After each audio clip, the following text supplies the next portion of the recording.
Quero convidar você a abrir sua Bíblia, perdão, em Isaías, capítulo 44. Você vai ter a projeção da tela, estamos usando a nova versão transformadora aqui, mas fique à vontade para acompanhar na sua Bíblia de papel ou eletrônica, na versão com a qual você se sentir mais confortável. Agora, ouça-me, meu servo Jacó, Israel, meu escolhido. O Senhor que o criou e que o ajuda diz: não tema, ó Jacó, meu servo, ó querido Israel, meu escolhido. Pois eu derramarei água para matar sua sede e regar seus campos secos. Derramarei meu espírito sobre seus descendentes e minha bênção sobre suas futuras gerações. Eles crescerão como capim regado, como salgueiros à beira do rio. Alguns afirmarão: pertenço ao Senhor. Outros dirão: sou descendente de Jacó. Alguns escreverão nas mãos o nome do Senhor e tomarão para si o nome de Israel. A ideia aqui vai estar assim: pertence a Deus. Essa é a ideia do escrito na mão. E ele continua: assim diz o Senhor, Rei e Redentor de Israel, o Senhor dos exércitos: eu sou o primeiro e o último, não há outro Deus. Quem é semelhante a mim? Que se apresente à minha frente, que faça o que eu fiz desde os tempos antigos, quando estabeleci um povo e anunciei seu futuro. Não tremam, não tenham medo. Acaso não lhes anunciei meus propósitos há muito tempo? Vocês são minhas testemunhas. Há outro Deus além de mim? Não. Não há nenhuma outra rocha, nenhuma sequer. Como são tolos os que fabricam ídolos. Esses objetos que tanto estimam não têm valor algum. Os que adoram ídolos não sabem disso, por isso serão envergonhados. Quem senão um tolo faria seu próprio Deus, um ídolo que em nada pode ajudá-lo? Todos que adoram ídolos serão envergonhados, bem como todos esses artesãos simples mortais que se dizem capazes de fazer um Deus. Ainda que unam forças, estarão unidos em terror e vergonha. O ferreiro trabalha na forja para criar uma ferramenta afiada, martela e modela com toda a força. De tanto trabalhar, sente fome e fraqueza, fica sedento e desfalece. O escultor, por sua vez, mede um bloco de madeira e nele desenha um esboço. Trabalha com cinzel e plana e entalha a imagem de uma pessoa. Dá à imagem beleza humana e a coloca num pequeno santuário. Corta cedros e escolhe cipreste e carvalho. Planta um pinheiro no bosque para que a chuva o faça crescer. Então usa parte da madeira para fazer fogo e com ele se aquece e assa pão. Depois pega o que resta e faz para si um Deus para adorar. Faz um ídolo e se curva diante dele. Queima parte da árvore para assar carne. Come e se mantém aquecido. Que fogo bom, diz. Já não sinto frio. Então pega o que resta e faz o seu Deus. Um ídolo esculpido, curva-se diante dele e o adora. Ora a ele diz: livra-me, pois tu és o meu Deus. Quanta estupidez e ignorância. Seus olhos estão fechados e ele não consegue ver, sua mente está fechada e não consegue compreender. Aquele que faz o ídolo não para e pensa: queimei metade da madeira para me aquecer e para assar pão e carne. Como é possível o restante ser um Deus? Vou me curvar para adorar um pedaço de madeira? Tal pessoa se alimenta de cinzas e engana a si mesma. Confia em algo que em nada pode ajudá-la. E, no entanto, não é capaz de perguntar: será que este ídolo que tem em mãos não é uma mentira? Vamos orar. Senhor, nós pedimos direção do Teu Espírito para avaliarmos esse seu desabafo. É o Senhor quem está falando ali. Isaías está transcrevendo aquilo que o Senhor está falando nesse momento. Pedimos ao Senhor, então, que o nosso coração seja acalmado e que, reverentemente, Teu Espírito nos ajude a discernir as implicações disso para a nossa vida hoje, ainda que dentro do contexto de Israel, de muitos séculos e milênios atrás, isso tivesse uma conotação mais específica àquela época, àquela cultura. Mas os princípios, os problemas continuam existentes aí. E o problema nasce no coração do homem. O problema da idolatria está no coração do homem. É essa a questão que nós precisamos tratar aqui nessa manhã e pedimos a tua ajuda para isso. Em nome de Jesus. Amém. Na semana passada, nós estamos retomando aqui, para aqueles que estavam viajando, retomamos aqui a série Muito Prazer, Deus. Estamos no capítulo 44 de Isaías agora. E na semana passada nós vimos que Deus está muito, mas muito empenhado na redenção da dignidade do ser humano. E com isso ele quer redimir o ser humano. Não é simplesmente redimir a dignidade, mas redimir o ser humano, a sua integralidade. É essa a ideia. Trazê-lo de volta para uma harmonia do projeto estabelecido por Deus no início da humanidade. E é por amar o que você é, ser humano, feito à imagem e semelhança de Deus, feito à sua imagem e semelhança, e em razão disso entender melhor do que ninguém o valor único da sua dignidade como ser humano, que Deus quer redimir você. Essa é a ideia aqui. Esse é o escopo do que a gente viu a semana passada. Nós mencionamos, inclusive, que João 3,16 talvez seja a declaração mais enfática, a maior declaração de Deus nesse sentido.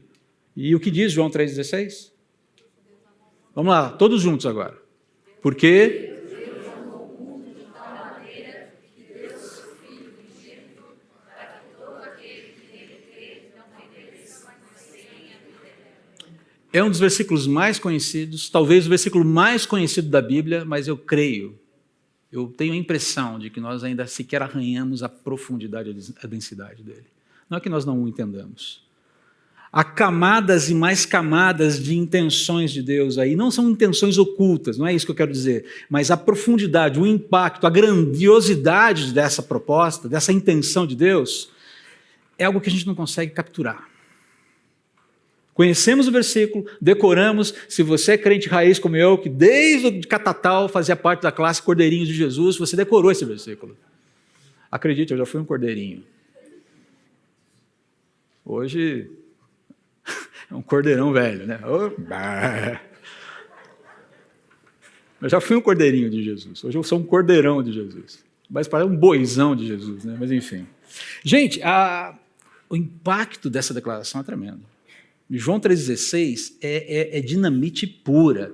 E o problema, talvez, não que seja ruim, todos nós sabemos esse texto decor, mas às vezes ele entra meio que no automático com a gente. A gente olha para esse texto sem entender o impacto que ele tem. A grandeza dessa declaração de Deus. Que Deus, devido ao seu amor pela sua criação, com a intenção de resgatar a sua dignidade, doa a sua própria vida. O Pai se dispõe a sacrificar o Filho por amor. Isso não é pouca coisa. Isso não é pequeno. Percebe? Tem um eco enorme aí. E por quê? Por que tudo isso? Porque a redenção é necessária. A redenção é necessária porque o ser humano, na aurora da história, virou as costas para Deus. Você sabe disso, isso faz parte da cosmovisão cristã. E ele virou as costas para Deus porque ele foi seduzido por uma mentira. E qual era a mentira? Você sabe? Qual era a mentira? A de que ele poderia ser igual a Deus. Ah, tá, já sei disso. Não, mas peraí, vamos pensar no que significa isso. Significa dizer para a criatura que ela pode, de alguma forma, alcançar equivalência moral, equivalência ética, equivalência ontológica com o seu Criador. Os dois podem ficar pau a pau. E se eles ficam pau a pau, a criatura teria, teoricamente, dentro dessa lógica perversa, poder e capacidade para ser o quê? Independente, autossuficiente, autônomo. Está vendo aí porque isso soa tão sedutor? E é interessante porque quando você fala, quando uma proposta como essa, de independência, autonomia, bate como, nossa, que interessante, olha só como isso funciona, você começa a desenhar o futuro ao seu bel prazer. O futuro passa a ser, eu manobro o prazer, eu manobro todas as variáveis que dizem respeito à minha vida presente e futura. Para quem precisa de Deus?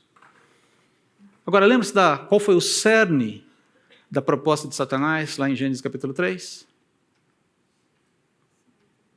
O que significa ser igual a Deus? Qual é o gancho, qual é o hook que Satanás usa para a mulher e para o homem? Certamente que vocês não morrerão. Qual é a proposta embutida aí? Vocês vão viver para sempre nos seus termos. E está tudo bem. É certo que vocês não morrerão. Bom, o resultado a gente conhece, né? A mentira vendeu sedução, mas entregou maldição. Esse é o resultado. O ser humano se desconectou do firme fundamento da sua existência, Deus. Ele passou a operar a vida de forma errática, rebelde, cegado por suas paixões e ilusão de liberdade. Agora, deixa eu fazer só um parênteses aqui.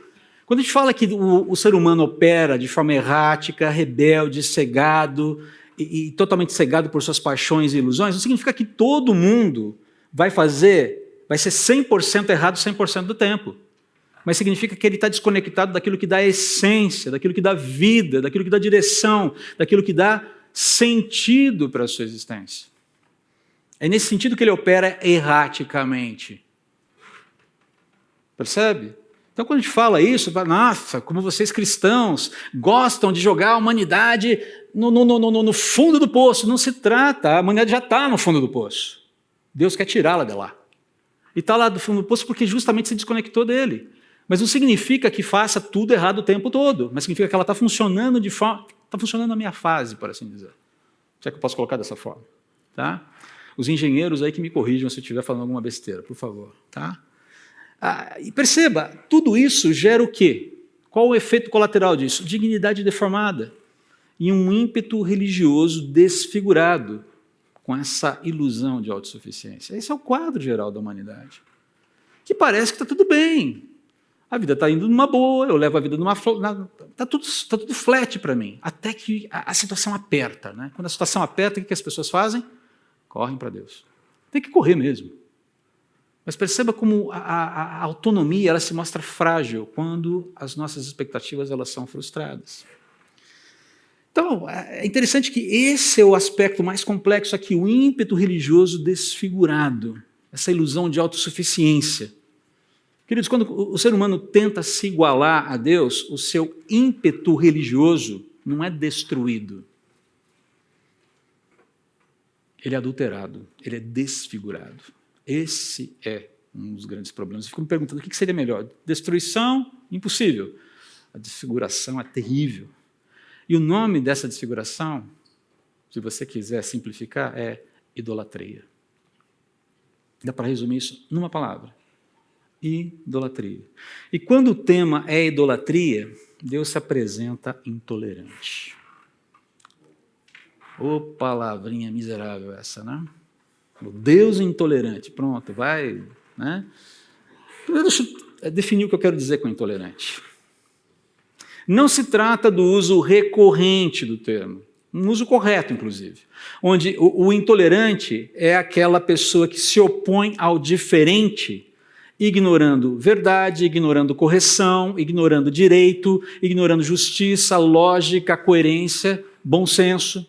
Exemplos desse tipo de intolerância: perseguições étnicas, perseguições religiosas, perseguições sociais, perseguições políticas. Poderia citar outras tantas, mas vou ficar só nisso aqui. Também não se trata, aliás, principalmente não se trata do uso lacrador do termo,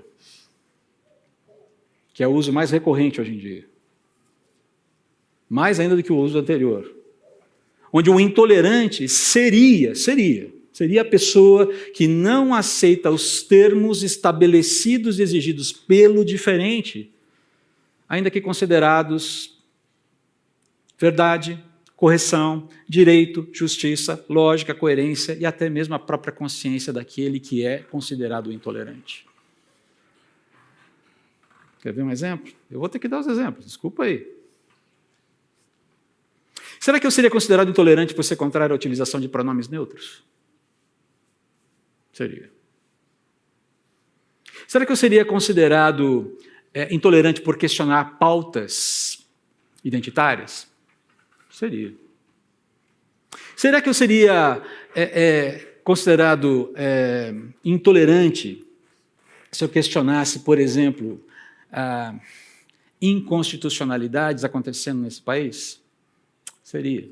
Será que eu seria considerado intolerante em questionar vandalismo público? Seria. Para você ver o estado da coisa aí. Mas também não é esse o uso. Eu só precisava citar um exemplo. O uso que eu quero destacar aqui, aplicado a Deus, diz respeito àquilo que, à luz da verdade, à luz da revelação de Deus, à luz da correção, do direito, da justiça, da lógica, da coerência, de tudo isso, jamais, em hipótese alguma, deve ser aceito. Agora, entenda aqui, né? Quem é o padrão, quem é o paradigma disso tudo, de verdade, de correção, justiça, direito, enfim, quem é o paradigma, quem é o padrão? Deus. Ele, tudo deriva dele. É nele que tudo isso está instanciado, o próprio Deus. Queridos, quando Deus faz oposição, Ele não faz oposição ao custo da verdade, Ele não faz oposição ao custo da correção, do direito, da justiça, da lógica, da coerência. Ele faz oposição justamente porque tudo isso já está determinado e está instanciado nele. Então Deus se opõe. Ele se opõe. É inquietante isso? Talvez. Mas incoerente? Jamais. Deixa eu dar um exemplo aqui para vocês. Provérbios capítulo 6. Olha o que o texto bíblico diz. 6 coisas o Senhor aborrece, e a 7ª sua alma abomina. Interessante aqui, se você olhar aqui, o sentido das palavras, é importante. Quando ele fala de aborrecer, ele fala que Deus tem profundo desgosto com essas coisas, com essas 6 coisas. Na verdade, ele odeia, ele sente intensa antipatia por essas coisas, ele detesta. Mas a 7ª, a sua alma abomina, a ideia de abominação aqui é algo que causa horror a Deus. E horror não no sentido de Deus sentir medo, mas ele sente uma profunda repulsa. Ele não pode aceitar, ele não aceita, ele não suporta, ele não consente. É algo intolerável. E aí vem a lista. As coisas que Deus aborrece. Olhos arrogantes, ele sente antipatia por gente que tem olhos arrogantes, atitude arrogante, postura arrogante. Língua mentirosa, mãos assassinas, coração que trama maldades, pés ligeiros para fazer o mal, perjúrio, ser uma falsa testemunha. Deus abomina. Abomina não, ele detesta isso. Agora, olha só, cresce o tom aqui aumenta quando você chega na 7ª. Quando você chega aqui na 7ª, Deus sente repulsa pelo quê? Por pessoas que semeiam desentendimentos entre irmãos. Ó. Quem é essa pessoa? É aquela pessoa que o autor de Hebreus, ali no capítulo 12, versículo 15, categoriza como raiz de amargura. Quando ele fala de raiz de amargura, naquele capítulo, ele não está falando de um sentimento, ele está falando de uma pessoa que tem um tipo de disposição. É aquela pessoa que gosta de promover rixa, que gosta de promover discórdia, que gosta ou que faz isso. Assim, eu não sei exatamente o que a move, mas ela invariavelmente está no centro de confusões. É alguém que não é conhecido pela sua prática de pacificar, de acalmar, de corrigir, de trazer o problema, de tentar solucionar o problema. Não, ela escala o problema. Se não é ela a causa do problema, ela escala. Às vezes, você não tem como fugir de uma tensão, de uma dificuldade, nem sempre. Isso é fruto de gente raiz de amargura.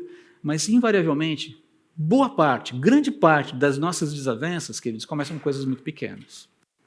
É verdade ou não é verdade?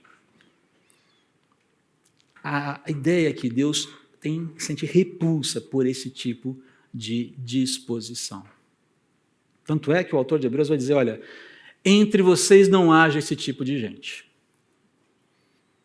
Ele vai falar de uma forma mais light. Que entre vocês não haja raiz de amargura, mas raiz de amargura é gente. Aliás, onde brota a raiz de amargura?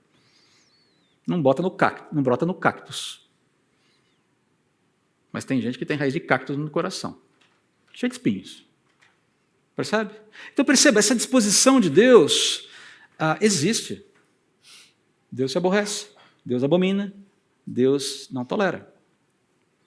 Só que no trecho de Isaías, Deus é ainda mais contundente.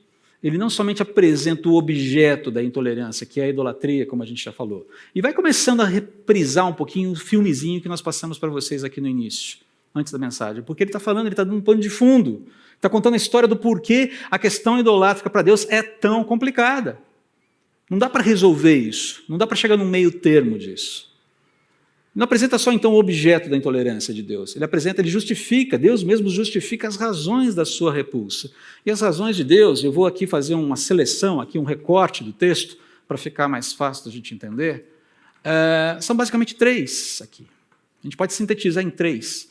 Deus abomina, ele não tolera, ele detesta a idolatria porque ela é absurda, ela é abjeta e ela é abominável. Vou tentar ficar mais mnemônico para você. Absurda, abjeta e abominável. O que está aí?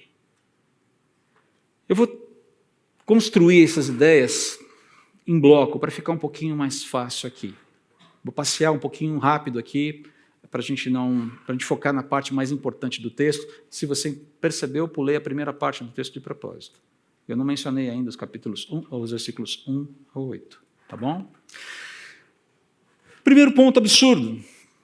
Deus não tolera a idolatria porque ela é absurda, porque ela é arrogante. A ideia de absurdo aqui é sem sentido, insensata, irracional e ilógica. Queridos, Deus nos fez seres lógicos. Ser feito à imagem e semelhança de Deus significa pensar conforme a lógica que emana da mente de Deus. 2 mais 2 são... 2 mais 2... Matemática. Ou 2 mais 2 são... 2 mais 2 são?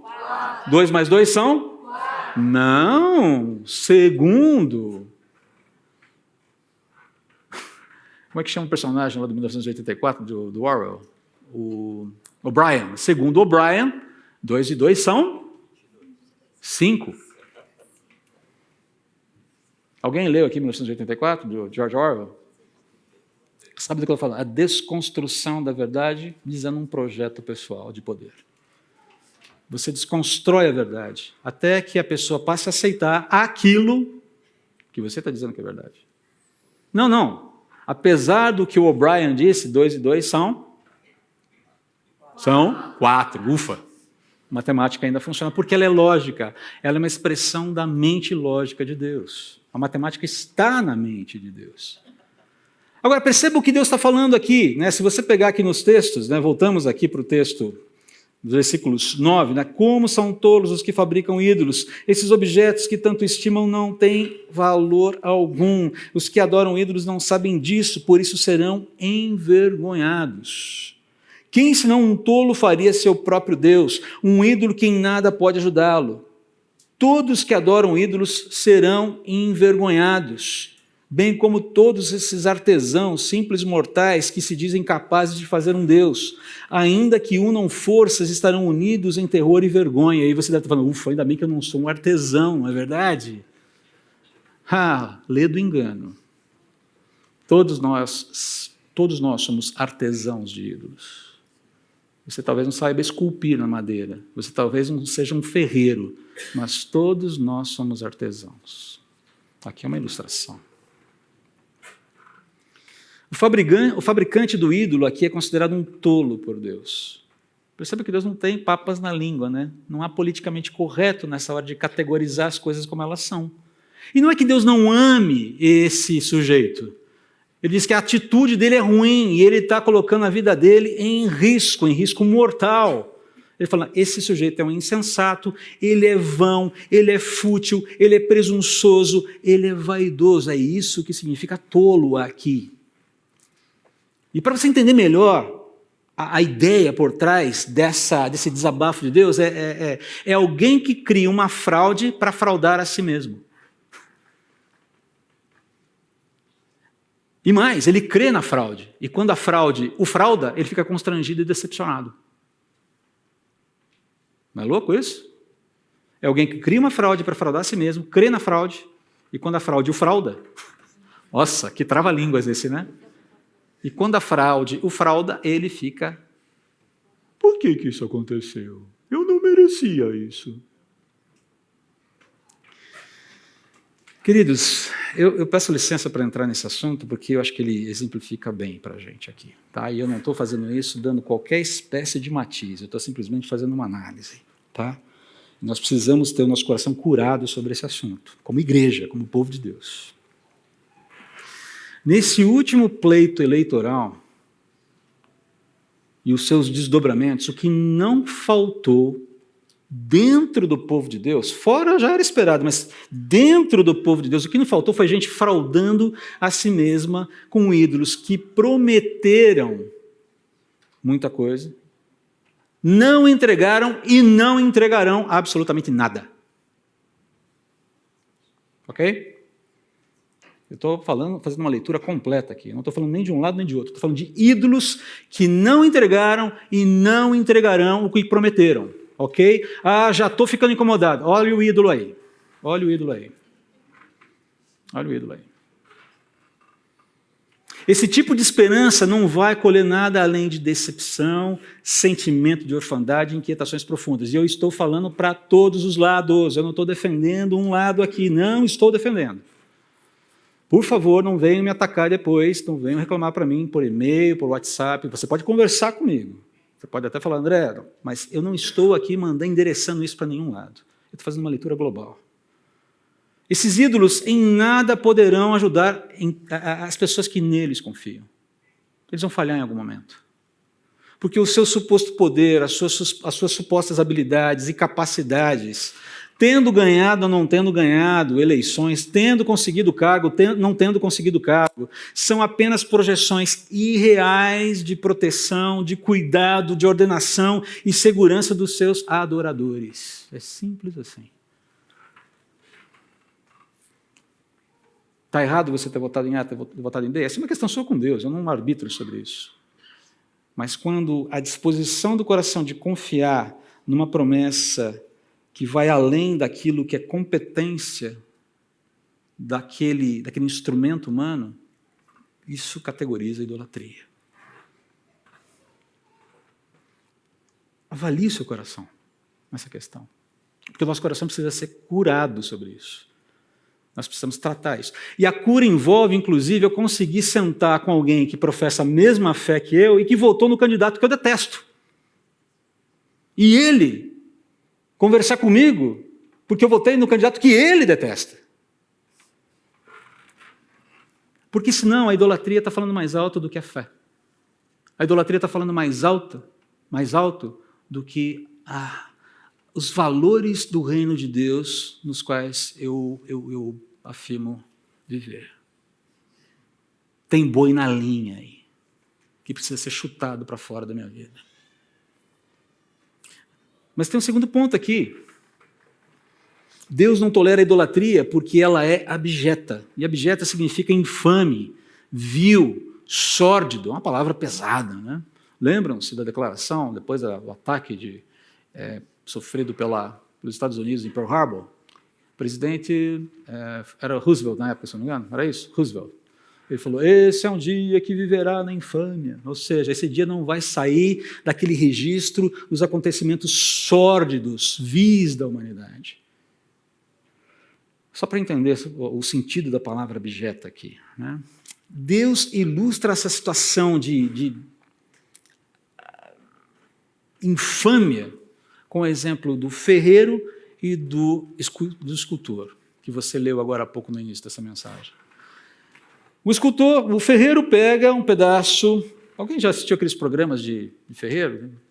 Eu gosto daqueles programas, né?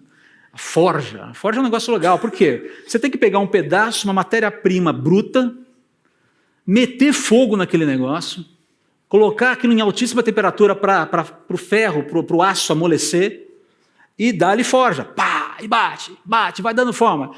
Esquenta, esfria, tal, vai, bate, dá têmpera e não sei o quê. É um trabalho cansativo, exaustivo e muitas vezes infrutífero. Porque na hora de dar a têmpera, o que pode acontecer? A lâmina pode quebrar. Acho que só eu, o Rony e mais um outro que gosta desse tipo de programa de gente batendo numa bigorna, né? Mas é interessante você ver o ato criativo, o esforço empenhado. Deus falou, rapaz, o sujeito se presta a esse serviço para fazer um ídolo, e chega no final do processo, ele está exausto, ele está faminto, ele está sedento, e aquilo que ele criou vai conseguir resolver o problema que ele mesmo se criou ao criar aquilo que ele acha que vai resolver o seu problema? Entendeu o ponto? Não é para entender mesmo, é complicado. Deus fala, Gente, Deus está sendo irônico aqui, tá? E para deixar a ironia mais clara, ele vai para o escultor. Peguemos o exemplo do escultor. Nada errado em ser um escultor, tá bom? Ele pega um pedaço de madeira, pega lá os seus instrumentos, serra, né? Ok. Esse pedaço aqui tá bom para queimar, para fazer uma feijoadinha hoje. E separa para a cozinha. E a outra que ele vai fazer, eu vou fazer, meu Deus. É engraçado, um pedaço vai para a cozinha, vai para o fogão, vai virar cinzas, e outro pedaço vai para o altar da casa. A mesma matéria-prima. Ele se empenha, ele desenha, ele dá forma, ele esculpe, ele elabora. E ele não se dá conta de que aquilo que ele está fazendo é uma grande loucura. E a questão é que, o que fica claro, especialmente no exemplo do escultor, que dá uma forma, inclusive uma forma humana, ali é que ele tenta, o lado abjeto, o aspecto abjeto da idolatria aqui, é que ele tenta reproduzir na sua criação o ato criativo de Deus. Aquilo que o filminho passou para a gente. Deus criou o homem à sua imagem e semelhança. E ele tenta criar, ele tenta recriar a sua imagem e semelhança, o seu Deus.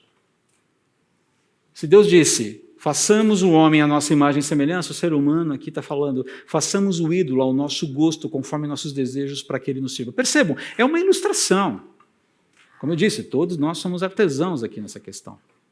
O grande problema aqui é que o incômodo de Deus aqui é com essa crença do ser humano de que ele pode reeditar esse ato criativo de Deus e empoderar esse ídolo, depositando fé nele, para que o ídolo, movido, abastecido pela sua fé, o sirva.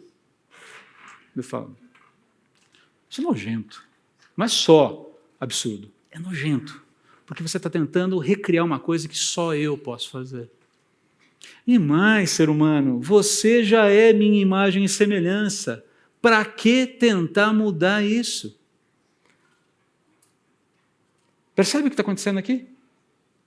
O homem feito à imagem e semelhança de Deus para viver o projeto de Deus, assume o lugar de Deus, querendo abandonar o lugar de alguém sido feito de ser imagem e semelhança, faz o seu próprio Deus, atribui ao seu Deus a sua imagem e semelhança, destaca esse Deus para cima dele mesmo, para que ele o sirva. É um processo completamente insano. Mas lembre-se que esse processo acontece, sobretudo, no coração do homem. Perceba aqui o que acontece. A função de um ídolo é servir. Ele vai falar isso em algum momento no texto. Tu és meu Deus, livra-me, salva-me. Eu te fiz para isso. Não vai me decepcionar, hein? Senão, ó, a cozinha lá. Ó, se não fizer direitinho, vai virar carvãozinho. E o mais interessante, entre aspas, nessa história, é que o ídolo, ele recebe do adorador, ou do criador adorador, nos termos do criador adorador, e não reclama de nada, já reparou? Você já viu o ídolo reclamar de alguma coisa? Ele simplesmente está lá. Ele não reclama. Ele se conforma à imagem, ele se conforma aos desejos do seu criador adorador. Eis aí o aspecto infame da idolatria. Mas correndo aqui, terceiro ponto, a idolatria é abominável, e abominação tem a ver com ser alguma coisa execrável, alguma coisa impregnada ou caracterizada por maldição, alguma coisa que perdeu a sua consagração. Por que a idolatria é abominável? Porque a pessoa consagra o seu coração, feito para pertencer a Deus, a uma mentira que, ao invés de produzir vida, produzir utilidade, produzir florescimento, colaboração com o projeto humano de Deus, ou o projeto de Deus para a humanidade. Ao invés disso, esse engajamento idolátrico vai produzir morte. Morte. Perceba que Deus fala, essa pessoa se alimenta de cinzas. E a ideia de se alimentar de cinzas aqui é uma pessoa que se alimenta de resíduos, que se alimenta de pó, que se alimenta de desolação. E isso não produz o projeto de Deus. A pessoa, literalmente, ela é minimizada nas suas potencialidades. O ser humano sem Deus é um ser humano que perdeu o contato com as suas potencialidades. Ele se tornou menor do que ele deve ser. Ele se tornou diminuto. Ele se acovardou, ele se apequenou. Ele vive só para si, ele não consegue entender que o projeto é para ele e é através dele, visando toda uma humanidade. Ontem nós recebemos em casa um vidraceiro. Ele foi consertar lá um espelho que estava quebrado. A reunião das esposas de presbítero que nós tivemos em casa ontem, vocês chegaram lá, tinha um espelho todo em ordem, bonitinho. Vocês não viram aquilo de manhã. Estava um caos ali, a gente precisou consertar, os espelhos estavam quebrados. Mas sabe o que é interessante? Eu vi uma dedicação daquele homem naquilo que ele fazia, que poucas vezes eu vi na minha vida. Ele é um vidraceiro, que para a gente pode ser uma tarefa, né? Mas a meticulosidade, a atenção, o cuidado, o zelo com que ele fez o serviço dele, a forma como ele nos tratou, a forma como ele encaminhou o trabalho, como ele fechou o trabalho, me conquistou.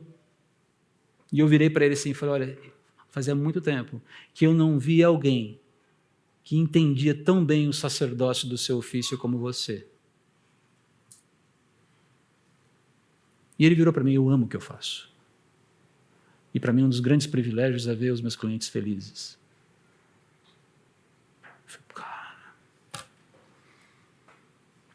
esse sujeito está entendendo o ponto.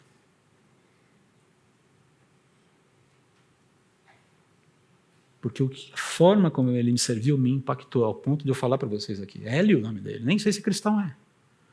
Vamos orar pelo Hélio. Que exemplo para mim.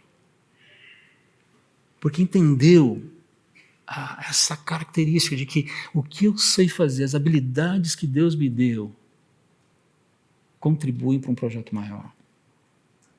Não é uma mera relação mercantil. Eu vendo o vidro, eu coloco o teu espelho e você me dá a grana.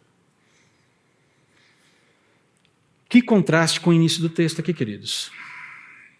Quando você olha toda essa descrição de Deus, esse desabafo de Deus, a idolatria é absurda, ela é abjeta, ela é abominável. Que contraste com a presença de Deus que consegue remover toda essa escuridão promovida pela idolatria. O que Deus afirma sobre si, logo no começo do texto, é muito importante. Ele é o Criador, Ele é o auxiliador, Ele é o Senhor, Ele se identifica com um dos seus títulos, Senhor dos Exércitos. Você vê isso vez ou outra nas Escrituras, e Senhor dos Exércitos é um título de Deus, de realeza de Deus, de poderio militar, inclusive. De alguém que tem poder para decidir e agir. Ele se apresenta como o primeiro e último, ou seja, Deus é o Criador e o Redentor da realidade. É quem dá a primeira palavra e quem dará a última. Ó, não há nada parecido dentro da realidade, apenas falsificações. Mas o tema que eu mais gosto aqui, dentro desse texto, é rocha. Rocha. Solidez, fundamento, amparo, segurança. Ele fala, há outra rocha que não eu? Não. Você anda decepcionado com algo? E aqui eu já me encaminho para o final da mensagem. Você anda decepcionado com algo? Eu quero convidar você a fazer uma checagem sobre essa decepção, com todo cuidado. Embora nem toda decepção experimentada por mim, por você, seja fruto de uma expectativa idolátrica, às vezes é. Às vezes é. Então, alguns pontos para você checar. Essa decepção que você vive hoje é fruto de qual expectativa não atendida? Qual expectativa? Uma decepção é sempre fruto de uma expectativa não correspondida. Essa expectativa tinha fundamentação. fazia sentido. Ela tem existência própria, por assim dizer. Não é uma projeção apenas sua. Quem ou o que era o fiador, o garantidor dessa expectativa, que deveria entrar em ação para que você não se decepcionasse?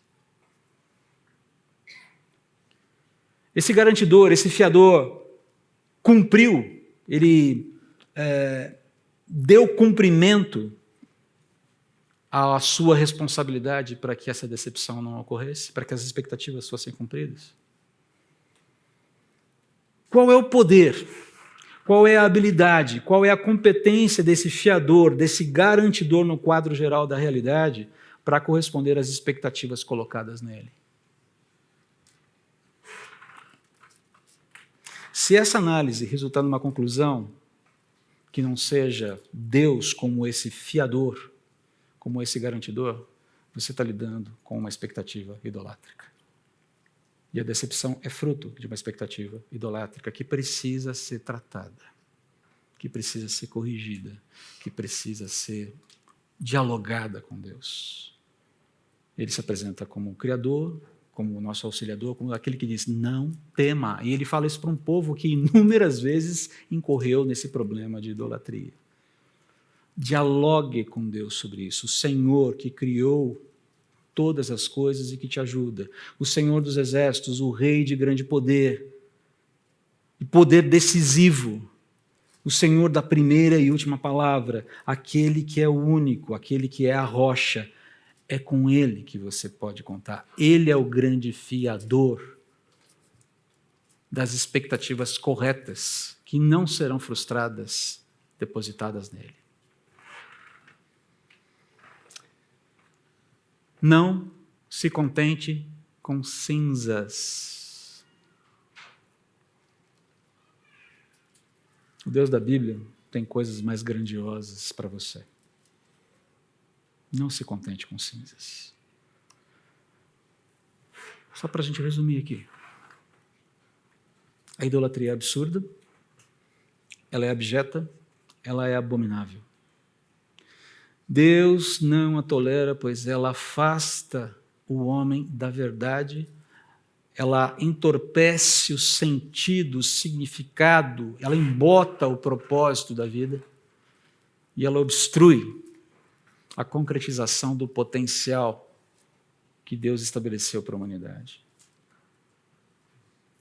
Essa ideia de resgate da centralidade de Deus para que a nossa humanidade floresça nos termos de Deus, para a honra e glória de Deus e para a nossa felicidade. Isso vem a reboque, não se iluda. Em segundo lugar, o Deus judaico-cristão é categórico. Além dele, não há Deus. Ah, mas outros deuses falam a mesma coisa. Isso não é assunto meu nesse momento. Eu estou dizendo o Deus judaico-cristão, o Deus que se revela nas Escrituras. Ele diz, não há outro Deus. Essa é uma afirmação exclusiva e essa é uma afirmação que muita gente vai dizer, é intolerante. Aliás, prepare-se, porque essa é uma das declarações que tem sido usadas para combater o cristianismo como um mal para a humanidade. Ok? Quando você se apresenta a Deus, falando com todo cuidado, com todo amor, num diálogo em que você vai ouvir o outro, e querendo que o outro ouça você, quando esse diálogo não é honesto, e na maioria das vezes ele é desonesto, você vai ser chamado de intolerante. Simplesmente por afirmar, o Deus da Bíblia se apresenta como o único caminho. Jesus fala, né? Eu sou o caminho, a verdade e a vida, ninguém vem ao Pai senão por mim. Essa é considerada, no mundo atual, uma declaração de profunda intolerância religiosa. A despeito disso, continua sendo verdade, revelada de Deus. E a gente tem que lidar com ela. Deus não vai impor a sua presença no coração de ninguém. Se você quiser fechar o seu coração para Deus, ele vai permanecer trancado. Ele não vai escancarar o seu coração para ele. Deixa eu entrar aí! Não vai fazer isso. Mas a realidade na qual você vive jamais poderá fugir da presença de Deus.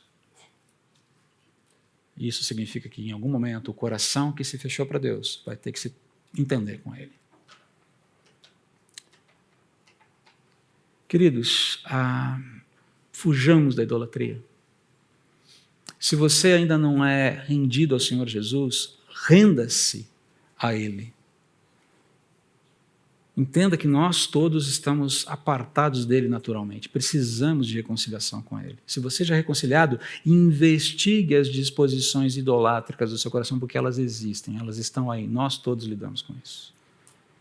E Deus quer erradicar isso da nossa vida. É claro, ela será totalmente erradicada só na eternidade, mas até lá existe um trabalho a ser feito. Eu preciso entender melhor quem eu sou, quais são as minhas disposições e como tratá-las à luz daquilo que Deus me revela. Não aceite, não se contente com cinzas. Deus tem muito mais para você. Deus tem muito mais para o seu viver. Deus tem muito mais para a sua existência, para a sua história. Não apenas cinzas. Vamos orar. Obrigado, Pai,